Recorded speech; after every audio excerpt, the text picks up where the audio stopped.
여러분 안녕하세요. 간 보는 의사 언니입니다. 오늘은 간에 좋다고 잘 알려져 있는 물질 중에 하나를 좀 다뤄볼 거예요. 이 물질은 제 느낌에는 좀 연세가 있으신 분들한테 좀 더 인기가 많은 것 같아요. 그래서 한 60, 70대 분들 3분 중에 한 분이 이제 끝날 때면 저한테 이거 우려 먹은 거 먹어도 되냐, 뭐 누가 이걸 줬는데 먹어도 되냐 이런 걸 많이 물어보십니다. 오늘의 주인공은 바로 헛개나무입니다. 네. 헛개나무는 제가 좀 찾아봤더니 이게 뭐 보통 우리 숙취음료에 좀 많이 쓰이긴 하잖아요. 그래서 술 마시고 헛개나무를 먹으면 술 마신 게 헛게 된다, 뭐 많이 없어진다 라는 뜻으로 이제 만들어진 거라고 하고요. 헛개나무 차가 이제 지구자라고 하는데 그거를 이제 우려 드시는 분들이 많은 것 같아요. 영어로는 이게 이제 호베니아 둘시스라는 이름으로 불리는 것 같습니다.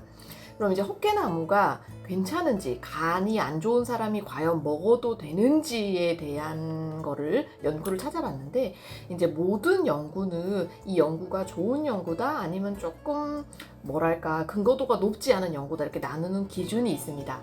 지금 바로 표를 보시면 다음과 같이 맨 아래쪽에 약간 기초적인 거, 그 다음에 이제 레벨 5, 레벨 4, 레벨 3, 1으로 갈수록 이제 연구 수준이 높아진다라고 생각하시면 될 것 같아요.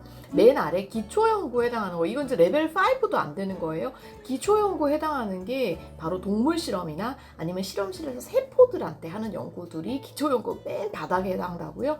레벨 5, 사람한테 하는 실험 중에 제일 근거도가 낮은 게 전문가 의견, 어디 유명한 분이 이렇게 얘기를 했다라는 그거, 그 다음에 여기서 전문가는 7, 800명 전 전문가는 아닙니다. 즉 동의보감에 나오는 걸 전문가 의견으로 여기 레벨 5로 내세우면 안 된다는 거예요.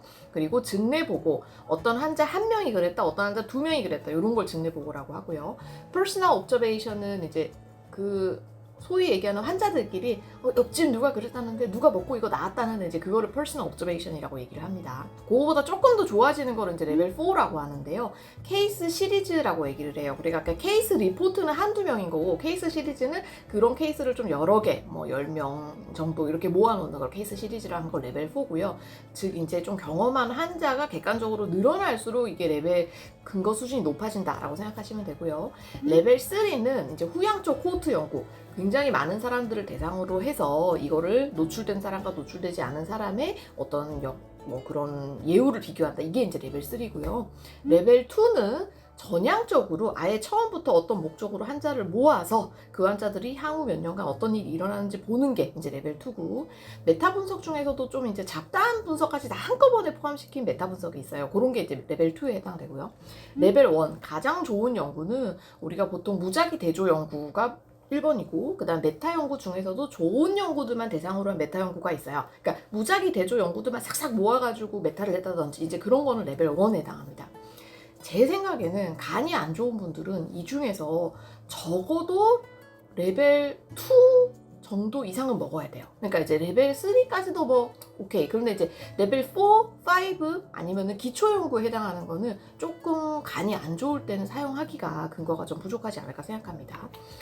자, 그러면 최근에 이 헛개나무가 어떤 연구가 됐는지를 펀메드를 통해서 봤는데요. 이제 지금 보시면은 첫 번째 연구도 아무래도 요것도 지금 보면 동물 연구인 것 같고요. 그 다음에 두 번째 연구도 마이스 동물 연구인 것 같고, 그 다음에 세 번째 연구는 지금 세포 연구입니다. 그러니까 어쨌든 최근까지도 이 헛개나무는 인체에 대해서 되는 연구가 이제 거의 없고, 아까 얘기 드렸던 가장 아래 단계 동물 실험이라든지 실험실 세포 연구에 해당하는 것을 볼 수 있습니다. 그래서 보통 광고를 할 때 이게 동물 실험에서 뭐가 이제 알코올에 뭐가 좋았다, 실험실 세포 연구에서 뭐가 좋았다 이렇게 되는 거를 볼 수가 있을 거예요. 그러면 사람에 대한 연구가 아예 없냐? 제가 진짜 샅샅이 뒤졌거든요. 사람한테 헛개나무를 제대로 했던 연구가 이제 2개가 정도가 있었는데요. 첫 번째는 우리나라 이제 소아과에서 발표된 연구입니다.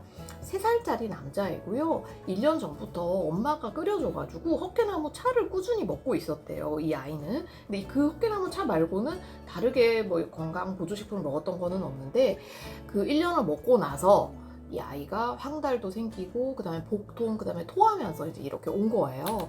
그래서 입원해서 간을 조직 검사를 해보니까 지금 옆에 보면 이게 이제 간의 세포 사진이거든요. 굉장히 심한 독성 간염이 와 있고, 이 환자가 이제 경과를 봤더니 황달이 지금 요 그래프에서 세모에 해당하는 황달인데 20점까지 이제 막 이렇게 올라가서 결국 헛개나무를 끊었는데도 간이 회복이 되지 않아서 이 아이는 이제 이식을 받기 위해서 다른 병원으로 이송되었다라는 증례 보고가 있었습니다. 그리고 사실 저도 이제 외래 진료나 아니면 입원 환자 진료를 하면요, 헛개나무 드시고 나서 간 수치가 올랐던 사람들을 꽤 많이 경험을 하긴 했어요. 근데 저는 당시에는 좀 바빠가지고 그거 증례 보고를 다 하진 않았는데 이제는 조금 증례 보고를 해야 되지 않을까 생각이 좀 들었습니다. 두 번째 연구는 좀 그래도 헛개나무에 관한 좋은 결과를 가진 연구였는데요. 문제는 이게 헬시 서브젝트, 건강인을 대상으로 했던 연구였습니다. 연구를 읽어보면은 26명의 남자 환자만을 대상으로 한 연구고요. 이 26명 남자 환자들의 특징을 보면은 평균 연령이 23세, BMI가 22예요. 그러니까 정말 뚱뚱하지도 않고 너무 마르지도 않고 정말 딱 체격 보기 좋은 20세 남성 26명만을 대상으로 해서 헛개나무 차를 먹였더니 술 먹고 다음날 행오버, 숙취가 덜하다라는 연구가 있었습니다.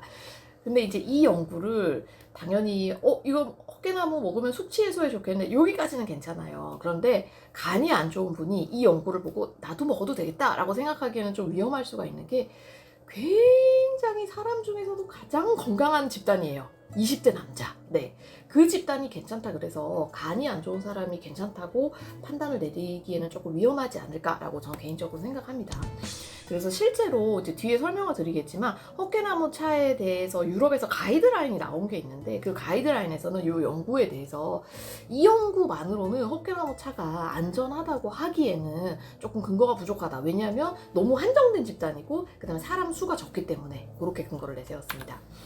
자, 그래서 헛개나무 차가 이제 저희 나라만 많이 먹는 게 아니라 전 세계적으로 많이 먹다 보니까 유럽에서 헛개나무 차에 대한 이제 논문이 하나 나온 게 있어요. 이거는 이제 어떻게 보면은 그 국가 기관에서 헛개나무 차가 안전하다 안 안전하다 이렇게 그냥 의견서를 내는 거고요. EFSA라고 유럽 식품 안전 오소리티니까 뭐 근거 다루는 집단, 거기에서 헛개나무가 어떻다라고 이제 의견을 냈고, 여기 중간에 보면 헛개나무는 아이, 임신한 여성, 그리고 간이 안 좋은 사람한테는 쓰지 않았으면 좋겠다고 명확하게 문구가 기록되어 있습니다. 그래서 헛개나무는 제 개인적인 의견으로는 일단 인체에 대한 근거가 부족하고요.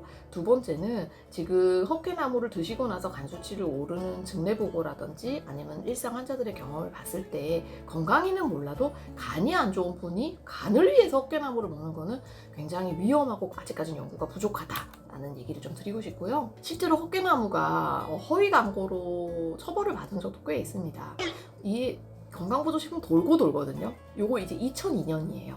한 지금 20년 전인데 20년 지나서 다시 요새 또 헛개나무가 유행인데, 당시 기사에도 보면은 헛개나무가 과학적으로 공인되지 않은 내용을 간암이나 간경화, 질병 치료에 효능 효과가 있는 것처럼 허위 광고한 4개 업소, 그 다음에 간질환에 효능 효과가 있는 것처럼 허위 광고한 판매 업소 8개가 다 지금 처벌을 받았다라고 기록이 돼 있습니다. 그래서 저는 이 방송을 통해서 여러분들한테 꼭 드리고 싶은 얘기가, 환자분들이나 보호자분들 마음을 잘 알아요. 간이 안 좋으니까 간에 좋은 거 조금 더 챙겨 먹어야 되고 그런 마음은 아는데, 간이 안 좋을수록 효과보다는 안정성에 조금 더 중점을 두고 그런 거를 선택을 했으면 좋겠어요. 그래서 검증된 약물만 먹는 게 중요합니다. 그리고 보호자분들이나 이제 지인분들도 우리나라 정이 많잖아요. 그래서 간 안 좋다고 자꾸 뭘 챙겨주시려고 그러는데, 그게 간이 안 좋은 환자나 가족 입장에서는 오히려 더 해를 입히거나 오지랖 도움이 되지 않을 수가 있다. 심지어 도움이 되지 않는 정도가 아니라 해를 끼치게 되면은 그 선물한 사람 입장도 좀 곤란해질 수 있잖아요. 그걸 좀 아셨으면 좋겠습니다. 그럼 간 안 좋을 때 뭘 먹어야 되냐? 여러분, 아까 제가 근거 수준 논문 이렇게 제가 이제 보여드렸잖아요. 제가 얼마 전에 간장제 소개라 그래서 간에 쓰는 약제를 소개를 시켜드린 적이 있어요. 우리 편집자분 요거 링크 좀 붙여주세요. 거기에서 다뤘던 게 이제 뭐 항바이러스제, 우루사, 밀크시즐, 네갈론 계열, DDB 계열, BCAA 단백질 제제, 로라 이런 제제를 달았는데요. 여러분, 얘네들은 레벨 1입니다. 헛개나무는 레벨 아무리 잘 줘도 지금 레벨 5거든요. 여러분 레벨 1과 5가 있으면 뭘 드실 거예요? 레벨 1을 먹어야 됩니다. 간이 안 좋을수록 내 몸을 임상시험에 맡기지 말아주세요. 네, 그래서 정말 간이 안 좋은 분들은 차라리 그냥 우루사나 밀크시즈 드시는 게 헛개나무 드시는 것보다는 훨씬 더 안전하고 검증되었다라고 얘기를 좀 드리고 싶네요. 마지막으로 요거는 이제 아산병원 홈페이지에 올라와 있던 내용인데 제 마음을 대변하는 내용 같아서 요걸 좀 읽어드리고 끝낼게요. 한약이나 민간요법으로 지방간도 치료가 가능한가요? 일반적으로 간에 좋은 것으로 알려진 식품은 대단히 많습니다. 인진쑥, 동충하초, 헛개나무, 돌미나리, 신선초, 케일, 상황버섯, 운지버섯, 인삼, 웅당. 하지만 이 중에 성분 분석이 모두 끝나고 동물 실험이나 사람을 대상으로 한 실험으로 약효가 입증된 것은 하나도 없습니다. 네. 그래서 대부분의 간 전문가들은 이러한 민간요법에 대해서 매우 부정적입니다.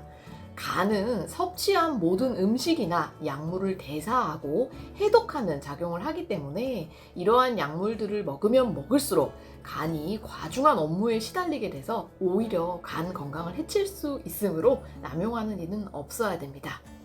네, 여러분, 그래서 헛개나무는 그냥 건강하신 분들 숙취 해소로만 쓰시는 것을 추천드리고, 우리 간 안 좋은 분들은 일반적인 간 영양제로 조금 더 간을 챙겨주도록 합시다.